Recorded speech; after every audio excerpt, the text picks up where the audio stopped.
দেখো বেশ সারা রাত ধরে বৃষ্টি চলার পর বেশ এখন কটা বাজে, এখন মোটামুটি 2টো বাজে, এখন রোদ উঠেছে। আর আমি ছাদে এসেছি কেন এই রোদে, তার কারণ হচ্ছে আমি জামা কাপড় কেচেছিলাম, জামা কাপড় কেচেছি, ছাদে মেলা ছিল, তাই এগুলো না ভাঁজ করে নিচ্ছি।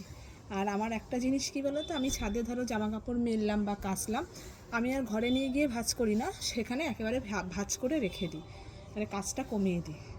এটা হচ্ছে শর্টকাট কাজ।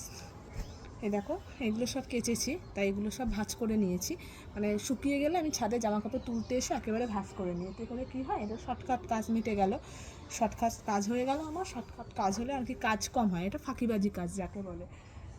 বলো কার কার এই বৃষ্টির ওয়েদার ভালো লাগছে? আমার তো সেরকম ভালো লাগছে না, যদিও শত গরম পড়লেও আমার ঠিক আছে, আমার একটুও বৃষ্টির ওয়েদার ভালো লাগে না, বৃষ্টি জিনিসটাই আমার ভালো লাগে না, কেন আমি জানি না।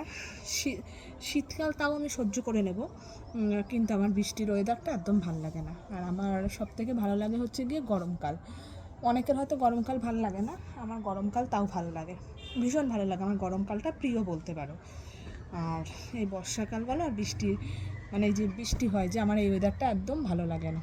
আর এইদিকে দেখেছো, তোমাদের সাথে কথা বলতে বলতে এগুলো আমি সব ভাঁজ করে নিয়েছি, আরও কিছু ভাঁজ করার বাকি আছে, যেগুলো ধরো শোকাচ্ছে, সেগুলো সব ভাঁজ করে নেব, কাজটা কমিয়ে দিচ্ছি। তাহলে আর কি বলো তো, ঘরে গিয়ে এক গাদা কাচার পর আর ঘরে গিয়ে মানে ভাঁজ করার আর এনার্জি থাকে না, তখন দেখলে মনে হয় যে কত কিছু রয়েছে, মানে কাজ করতে ভয় লাগে। আমার মতো ফাঁকিবাজি কাজ করতে গেলে এইভাবে করতে হবে, আমি এরকম ফাঁকিবাজি কাজই করি।